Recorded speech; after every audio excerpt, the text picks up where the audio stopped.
to my channel. Today I am doing a video on something I'm pretty excited about, and I want to start a virtual book club. I can tell you that I have a history of loving books. Even in high school, I was a part of a very small, like 1 to 5 person club, the library club. And if you see me going to the library in my vlogs, it would not be uncommon, because I'm a person that loves to read and I love to share my experiences and just welcome you all to join me. I welcome you all to join me on the book club journey. Today for the book club initial video, I like to have a little ambiance when I talk about my book and discuss it with my friends. So I figure I'll bring a little bit of that here to YouTube and talking with others here to YouTube. So I have a candle and it's the Fall Farmhouse candle. It's a Mainstays candle from Walmart and it smells amazing. I think I like all of the farmhouse scents. Last year I got vintage farmhouse Christmas and that smelled pretty good. And then there was some other kind of farmhouse something. You know, farmhouse is all the rage right now. And the other thing that I want to share with you all, the recipe for it will be on the blog. But you'll see me sipping from this, and this is a Harvest Punch blend. Again, I will link it in the description box below. But it's just a fun fall drink, easy to sip, and because it has notes of apple cider and all the spices that normally go into apple cider. I think it would also be a really good drink for Christmas time. You can garnish it with some cranberries for Christmas time, and you can easily transition to a holiday punch. But it's Harvest Punch, apple, cinnamon stick. Again, recipe will be on the blog and linked in the description box below if you guys want to sip on that while you watch the video. So let me give you all a little background on how I want the book club to kind of unfurl. So today's video, I'm going to be announcing the 3 books for the season. It's going to be fall. You won't see me again until I come out with a winter list.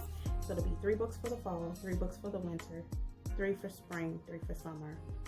And yeah, so that'll be a total of 12 books per year. If you want to read 1 book per month, you can. If you want to read more, I'm going to include a bonus purchase with each of the videos, so you'll have a total of 4 books that I'll present to you all in these videos.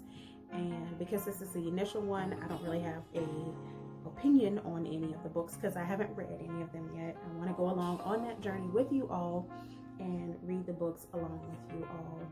But yeah, so when I come back, it'll be on the week of November 17th. So make sure you turn on your bell notifications so you can get that notification that a new video has gone up for the book club. And I will discuss the books that I'm going to present today, the week of November the 17th, and give you my synopsis on it if I like the book or not. So let's get into, I have a phone here because I can't remember nothing, okay? I'll just be honest. But let's get into it. So the first book that I want to include on the list is called Mississippi Blood. Hope it's a good one. It's rated 4.5 by the readers and 5 by critics. And it is by Greg Iles. It says that the end game is at hand for Pancage, his family, and the enemies bent on destroying them in this revelatory volume in the epic trilogy set in modern-day Natchez, Mississippi. Greg Iles' epic tale of love, humor, hatred, and revenge that explores how the sins of the past continue to haunt the present. And it goes on to a longer book summary, but I kind of feel like, well, first of all, let me tell you, this is a book in a series apparently. And I'm hoping I'm not too lost because I don't hear nothing about the other 2 books, but I heard a lot about this book. So I want to read about this book and just see, well, I want to read the book actually, and just see if the book is worth the hype, because I've heard a lot from my book reading friends that this book was very well written. And so the second book on the list is The Guest List by Lucy Foley. And for this book, let's see what it says. This one is rated a 4 by readers, so it's rated a little bit lower than Mississippi Blood, but it says, on an island off the coast of Ireland, guests gather to celebrate two people joining their lives together as one. The groom, handsome and charming, a rising television star. The bride, smart and ambitious, a magazine publisher. It's a wedding for a magazine or for a celebrity. The designer dress, the remote location, the luxe party favors, the boutique whiskey. The cell phone service may be spotty and the waves may be rough, but every detail has been expertly planned and will be expertly executed. But perfection is for plans, and people are all too human. As the champagne is popped and the festivities begin, resentments and petty jealousies begin to mingle with the reminiscences and well wishes.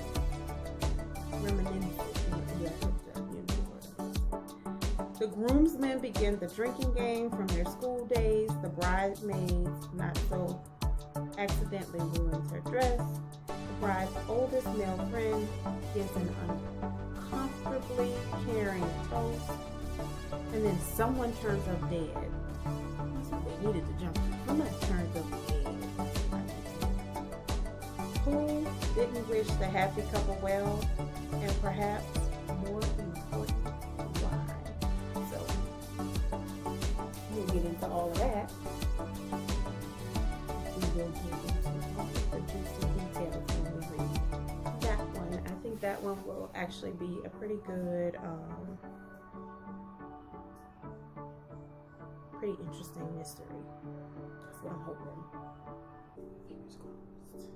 If it sucks, you can come back and tell me it sucks as well. And if it sucks, I'll come back and tell you it sucks. Because sometimes these, summaries make it sound amazing, and then the book kind of just like, Like, to me, I think the hype around The Woman in the Window was way too much. But it wasn't a bad read, but it was just so slow. And then it's like the last few chapters was jam-packed with all of the information that I needed to be sprinkled in small bits and pieces throughout the book and build up to the climax, not just flat climax, here we go, book over. It was just like, but everybody apparently loved The Woman in the Window, so I don't know if this one is going to be, as good.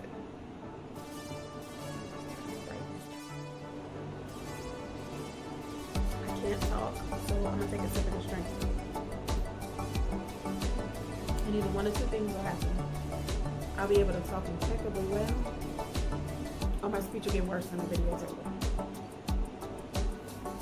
Filmed another day. So anyway, the last book on the list is titled Then She Was Gone by Lisa Jewell. And this one is rated 4.03 by the readers. I didn't see that really close.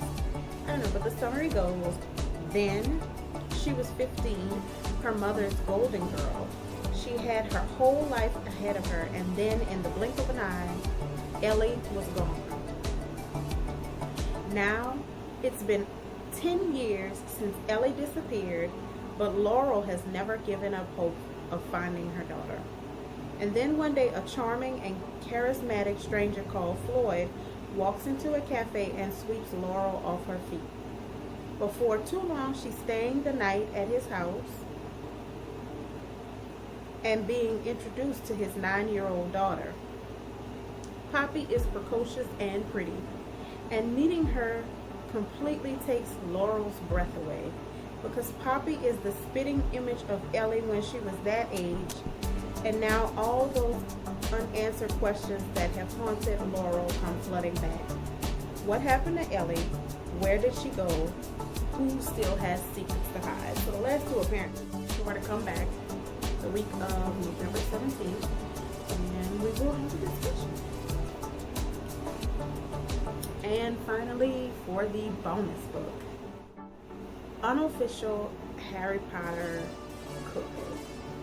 I had to include this on my fall bonus buy list just because whenever the fall time comes around, I'm a huge Harry Potter buff.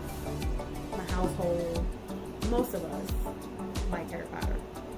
And for October, there's a whole Harry Potter week that I plan out. And so this book has recipes. Normally I make shepherd's pie for my family, butterbeer. I made something called basilisk bread. If I still have a picture, I'll insert it here. But I do a little something Harry Potter every fall, and I thought, what better way to include such a fun read but to put it on this book list. And the author is Dina Buchholz. I hope I'm pronouncing it right. But she has included recipes, unofficial recipes, for every single food that is mentioned in the Harry Potter book series in this book. And so even if you don't follow her recipes to the T, like Preacher's French onion, even if you don't follow her recipes to the T, it's great to just have this book just to have on hand. So if you want to make something from Harry Potter and put your own spin on it, at least you have a list of every single food from Harry Potter. And she also gives you a little blurb, a little excerpt of where that food item was in the book series, which I thought is also fun. And I haven't read through all the recipes yet, but I have read through a few. I have not made any. I just got this book in the mail maybe about a week or two ago, but I ordered this from Amazon and it came surprisingly very fast. So good job. I hope you all enjoyed this video and that you will be joining me along for the journey for the book club review on the week of November 17th. Be sure, like I said, to turn on that bell notification so you can get updated as soon as that video goes up. I will see you guys there, and until the next one, I will see you later. Bye.